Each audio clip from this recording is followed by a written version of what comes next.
Hi, I'm Sherry Kendall, and welcome to Hometown Salutes.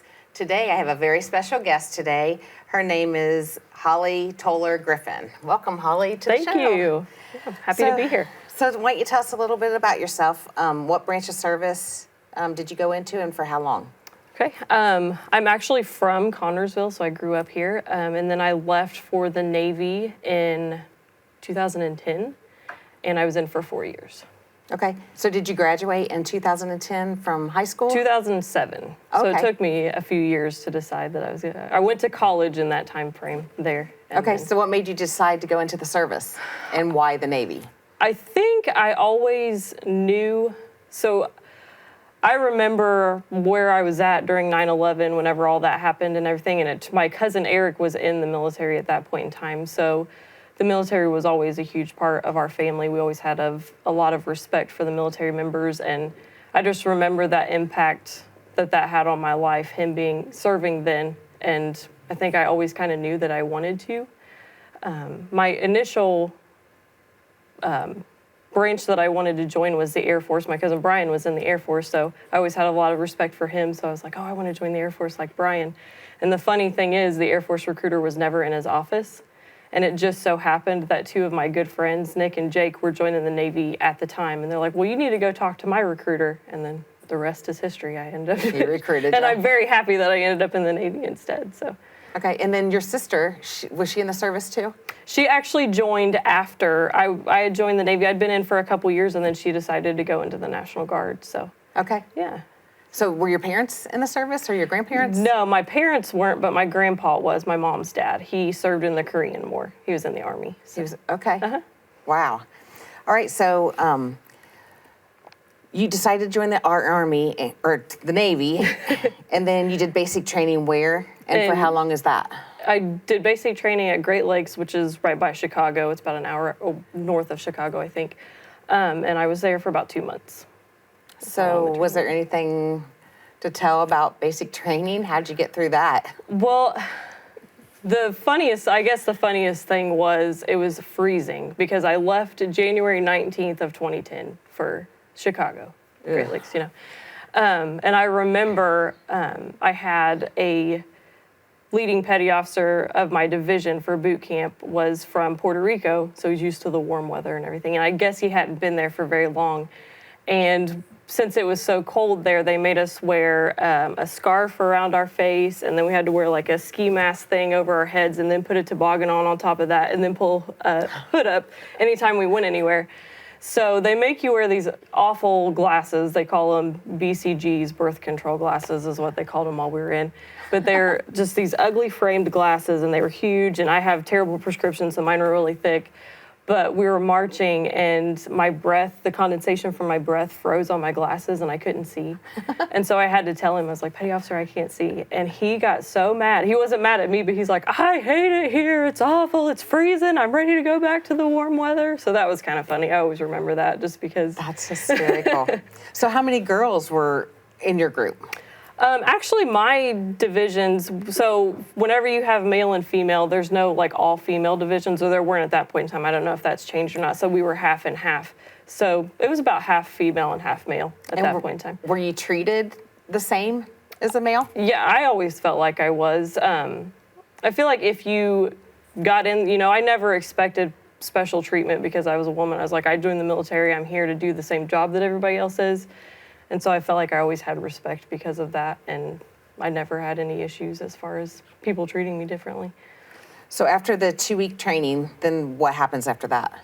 So after boot camp, I stayed in Great Lakes because I was what was called a gunner's mate. So in the Navy, you go to A school, and that's where you learn your primary job. So I was in A school at Great Lakes, and I was there for 7 months, I believe.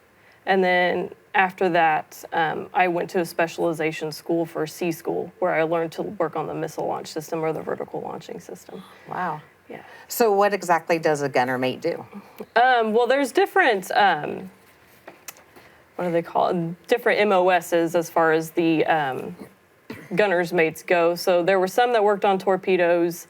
There were some that worked specifically on the guns. There was the 5-inch gun that some worked on, and then there was the vertical launching system. So my specialization was working on the missile launch system, doing the maintenance and make sure that it was up to par and mission ready, I guess. Wow. So there's some pictures that you sent. So Yeah. this was like a human flag, and this was during?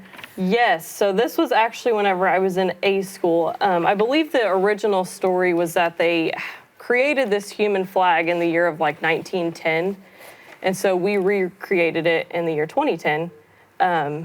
We thought it was awful because we had to practice numerous hours. There was this guy standing on this tall building with a megaphone telling us all where to stand because it's actually a human flag, a flag of humans.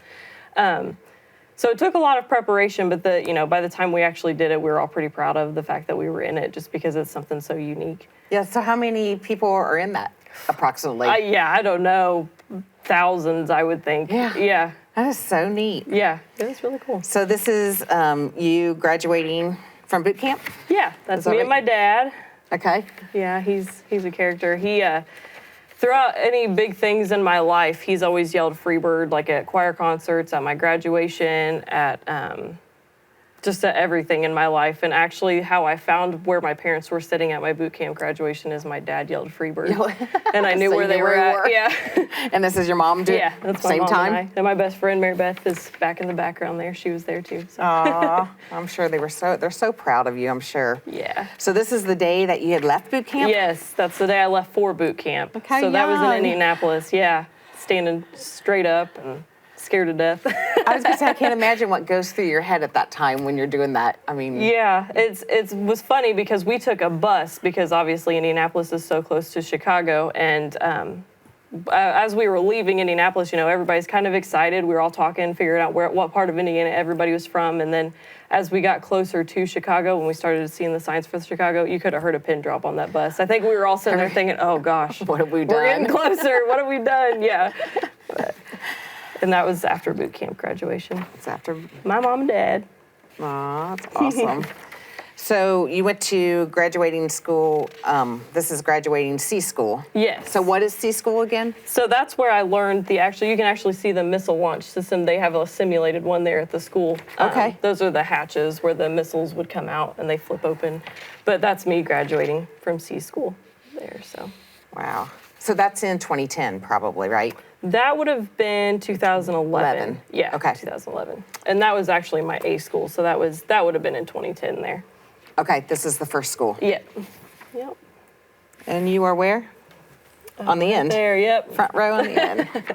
That's awesome. And that was actually at human flag practice. That's one of my best friends to this day. We met in boot camp and And where's she have from? stayed close. She actually is from Elizabethtown, Kentucky, oddly really? enough. So, yeah.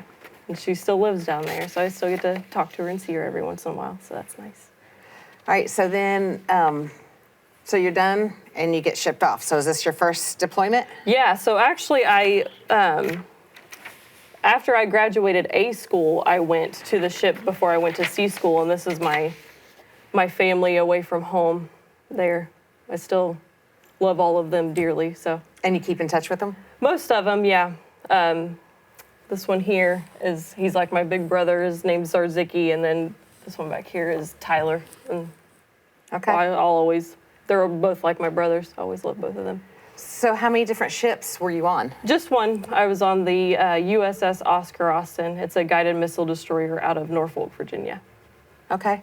Wow. So Yeah. is that a big ship? No, very small. I think there was only it could only have 320 people total for the crew. So, Okay. Yeah. Is it smooth sailing? No, on a smaller ship, not necessarily. Luckily, I was never one that got seasick. That's what I wondered. Yeah. Did you? There were other people that did, but luckily I was not one of them, thank goodness. So, yeah. So how is living on the ship?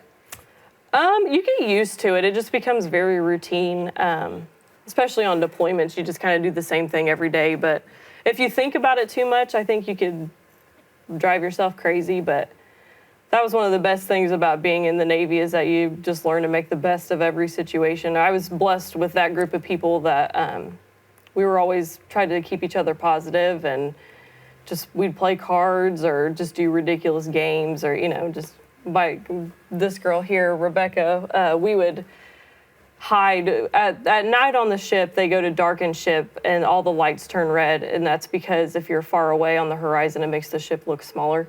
So if an enemy was around, they wouldn't realize that it was a destroyer. But we would actually open the door to our workspace at darkened ship, and we had water guns, and when people would walk past, they would think our door was closed, and we would spray them with water guns. So it's just the little things like that you would do to keep yourself entertained. That's funny. So when you met your ship, you were, there's a funny story about that you ended up. Yeah, so I left Great Lakes, and I went on leave, came home to Indiana, and actually the first time I ever flew, I flew from Indiana to Virginia. And then I was in Virginia for a couple of days, and actually Zarzycki had been in the military for a while, but he luckily was going to the same ship that I was, and he was my LPO, which is your leading petty officer, so basically my boss on the ship. And so he also was flying to the ship at the same time that I was, and we flew from Virginia to Detroit, Detroit to Amsterdam, and then Amsterdam to Bahrain, and got stuck in Bahrain for 2 weeks. So that was huge for me, coming from small town Connersville, which, I'd just been in Chicago, which was already overwhelming. Overwhelming, yeah, it was a great experience. But so then getting stuck in Bahrain for 2 weeks was a huge culture shock for me, I guess. But luckily I had him there with me. And had he been there before? He took me under his wing. I even remember him doing this. I'll take you under my wing. I'll take care of you. Had he been there before? I think he had once, if I recall correctly. Yeah, but not for that long. But yeah. So is there a language barrier there? Did they speak English? Some of them spoke broken English, but for the most part, we didn't venture off base too often. We had to stay off base because the base was too full. They didn't have enough space for us, but there was a shuttle that would take us back and forth to our hotel. But for the most part, we stayed on base. Okay. So, yeah. So working on the ship, what is a typical day for you? So if you're in port, it was pretty much a normal work day. You had to be there before 7, I believe, and then basically worked until the work was done. So sometimes you get to go home at 4, sometimes it was later. But underway, it was pretty much the same thing. You would get up and you would have quarters, and so it's basically like your morning meeting to decide what you were going to do for the day. And you would go and do your maintenance checks. We had a schedule of maintenance checks that we had to perform every so often, and we would do those, and then you would come back, and once you got all those done, you'd have dinner and just kind of hang out until it was time to go to sleep. And did you have a roommate, like when you went to bed at night? So we had just one big living space it was different departments, I would say. So like engineering department had their own, and then weapons department and operations, I think, was the main ones that were all together in ours. But you had racks that were really small and folded up, and then you would stick your stuff down in it and then fold it back down, and your bed was on top of that. And there was this like three high and small rows of them. So you're kind of packed in there, but you got used to it after a while. Oh gosh. Yeah. So I don't know if I could do that now, but at the time it was fine. Yeah. So this is what you were on. Yes, that is the Oscar Austin. And then what is this? So that just the back part. Yeah, they called it a rooster tail, and it was whenever we would be going at a higher rate of speed, all the water would kind of fly up over the back. So yeah, that's really neat. I saw really pretty sunsets out at sea, so I have a ton of pictures of sunsets. I've always enjoyed sunsets and thought they were so pretty, so that was just one that I decided to share. So did you go across the equator? I did, yes. Why don't you tell the story about that? So the first time I was on deployment, we crossed the equator, and I was not what they refer to as a shellback yet. So I had to go through the Navy's form of torture, I guess. But it's fun torture.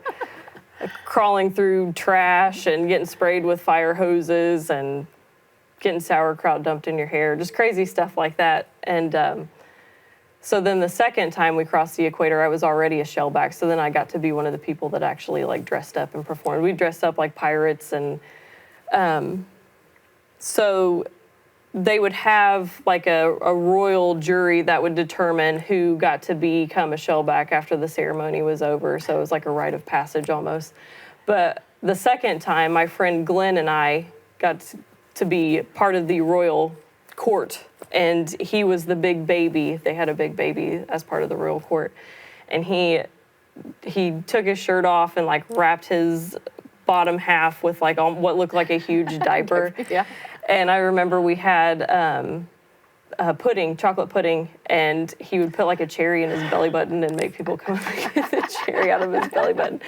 So that was fun. But yeah. So you got to torture him on the second time. Well, yeah. You It were was tortured much on the more first. fun the second time, but the first time was a fun experience too. So was there ever a time that you were scared when you were out? Not necessarily that I recall. I mean, they train you up so well before you leave for the deployments that, because if something were to happen on the ship, then you would automatically go into what is called battle stations, and there was like a chime that would come over the loudspeaker of the ship, and we would practice those drills constantly, and we would practice small craft attack drills constantly and everything. So they get you to the point where it's like second nature once you hear those certain things. So kind of helps you not be as afraid if something were to happen. And the camaraderie, you really just start to trust everybody. Like I said, I was extremely blessed with the group of people that I was with, and I knew that if push come to shove, we would do anything we could to protect each other. So that gave you peace of mind as well. Did you ever run into pirates? We did, yeah. We Really? saw pirates on their little skiffs, and Did you ever have to shoot them or anything? we did not have to shoot them. We thought we were going to have a run-in with them the second deployment, but it ended up not happening, which is good. But Yeah. So is there anything, like a funny story on the ship that you can think? You know, we had a lot of fun with the water guns. We actually got to the point where weapons department almost like competed with engineering department. And I remember one time I heard a commotion in the workspace next to us, and my senior chief was in there, and I could hear him shouting and stuff, and then it got quiet. And then the next thing I know, the door to my workspace busts open, and I was the only one in there, and he was like, "Toller, arm up, we gotta go." And so I'm like, "What's happening?" So I grab my water gun, and we go to the mess decks, which is the eating area, the cafeteria, essentially. And he walks out there, and he's like, "Where's Dragstead?" which is one of the engineering guys.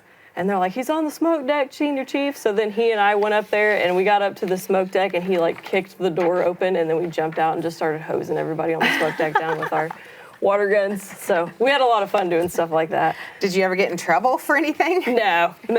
Nope. They let us have fun. So I think they knew that it helped us keep our sanity a little bit to do things like that, as long as nobody got hurt or anything like that. Right. So this is an island? Yeah, that was the Azores Islands. That was on my second deployment. We were going across the Atlantic. So. Wow. And so let's see what this is your deployment, your second deployment also. Uh-huh.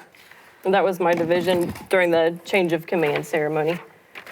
We did that in Mauritius, I believe, which is off the coast of Africa. Okay. What's one of your favorite places? I mean, I really enjoyed all the places that I went. I've been to Italy, Spain, Portugal, Bahrain. Where else? Mauritius, Seychelles, but Israel was my favorite. Israel? Yeah. And this is Rome. Yes. Got to see the Colosseum. We didn't get to go in because the line was super long, but we still got to see it from the outside, so that was nice. Wow. You sent some really neat pictures. So this is Italy in 2012. Yeah, this is in Pompeii. Mount Vesuvius, I believe, is what it was. Erupted, and the whole city was buried in volcanic ash. So that's kind of the remnants of.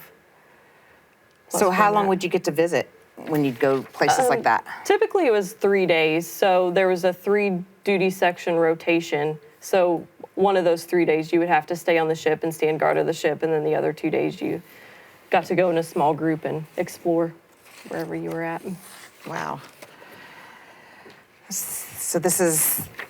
That's Pompeii as well. So we were just being silly. That's neat.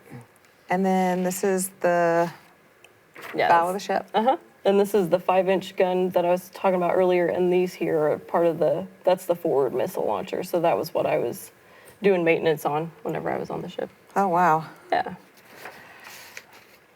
And then this is Spain? Yes. It's just a view from Rota. Gosh, I can't believe all the places that you've been to. I mean, it's weird to look back on that now and think that I've been all those places because it feels like a lifetime ago. But yeah. So this is something special, a pinning? Yeah, this is in the Navy. You could get enlisted surface warfare specialist pins. So on my second deployment, two of my good friends and I, you basically have to learn the ins and outs of the entire ship and become what they consider as an expert, so the specialist. And then you go through a series of boards in order to get approved to get your surface warfare pin. So it was actually 3 gunners mates. We all did it together. And it's kind of ironic because there's a stigma about gunners mates that sometimes they're not the smartest bunch. So whenever we all 3 said we were going to do it together, everybody kind of laughed us off, and then we actually ended up doing really well. And my Master Chief, I even remember him coming over the 1MC to say that we got our pinning. He was like, actually 3 gunners mates, and they did the best that we've had in a while. So we were really proud of ourselves over that. We're like, yeah, see? That's awesome. We know what we're doing. That's neat. So what is this about? So on the second deployment, we got the opportunity to do what they call a ComRail project, and it's community relations. Yeah. And in this particular instance, unfortunately, I can't remember what the school name was, but we got to go to this children's school, and they were wanting their chairs and their walls and everything repainted. So we went, and that's what we were doing there. And even despite the fact that there was a language barrier there, we still played games with them, and we painted, and I just took those pictures to kind of show. It was a really neat experience, and we all had a great time. So there was a language barrier? Oh, yeah. Aw, that's so neat. So you got to see a baptism? Yeah, so these are actually some of my River? shipmates here. Yeah. And they were getting baptized in the Jordan River. Wow. Yeah. That's awesome. And then where are you at here? This was in Nazareth in Israel. So on the top of I can't remember which mountain it was, but I thought that view was really cool back there. Gosh, all the places you went in 4 years? You were in 4 years, right? 4 years, yeah. Phew. Yeah. What is that? This is also in Nazareth. So. Did you get to go inside there? Yes. Wow. And that's in the Garden of Gethsemane. In Israel. So neat. And I grew up in church, so just being in those places was very surreal for me. So Yeah. that's why it was an incredible experience. Overview of... And that's Jerusalem. And this is in Rome, Italy? Yeah, the Trevi Fountain. Yep. Well, so neat. And that was in Victoria, Seychelles, so that's off the coast of Africa. It's a nice little paradise. So, you'd get a couple days to... Yeah, just lay on the beach and drink rum out of coconuts. Nice. Yeah. So after being on the ship for a couple months, that was really, really nice. And the Sea of Galilee. Yep. And that was in Haifa. Oh, in Israel? Yeah. Yep. And that's the port back there where our ships were docked. Okay. So. Wow. So then, so what are some life lessons that you learned from joining the service? Just that you just can't take life too seriously. I mean, there's always going to be upsets, and there's always going to be stresses and ups and downs. But like I said, on the ship, it could have been very easy to get depressed and down that you're away from your family and you're stuck out in the middle of the ocean. But we made the best of it, having water gun fights, and we made a Christmas tree out of green rags because we didn't have a Christmas tree, but we were deployed on Christmas, and we all got each other Christmas presents. And it's just, life is really what you make it. And so I feel like that's the biggest takeaway that I had. Right. And you said that you were able to keep in touch with most of your friends. Yeah, there's a few of them, and I don't talk to them near as often as I would like to, but whenever we do get the chance to talk, we just kind of start where we left off, so. So then a couple years later, your sister went in too? Yeah, she was in the National Guard, so. And how long was she? She was in for 6 years, because she started out enlisted and then she commissioned to an officer, so she was in 6 years total. Oh, wow. Yeah, so. All right, so after the service, what did you do? I lived in Jacksonville, Florida for about a year, and then I actually ended up coming back home and met my husband, and We have 2 awesome daughters, and I work at Yaryan Eye Care Center with Dr. Yaryan, and I've been there for almost 7 years, and just back home. I That's guess. neat. Yeah. And you're glad that you did join the service Oh, because yeah. of everything you got Yeah. to see and Yeah, if I lived 1,000 lifetimes, I would do it in every single one. So, Really? Yep. that's awesome. So, so now you're working at Yaryan's Eye Care, Yeah. and then is your sister back too? No, she actually lives, her husband is active duty in the Army, and he's about to retire here in about a year, so they live in Alaska right now. She's not crazy about that, but hopefully they'll be moving back home after that, so. That's awesome. Yeah. So is there anything else that you'd want to share before we sign off? Not that I can think of. I'm glad you guys invited me here today, and it's been nice. So. Yeah.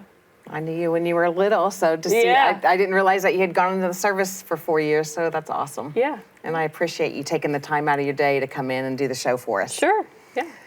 So I want to thank you for your service and your sacrifice. Thank and you. Thank you for coming, and be sure to tune in next month for another edition of Hometown Salutes.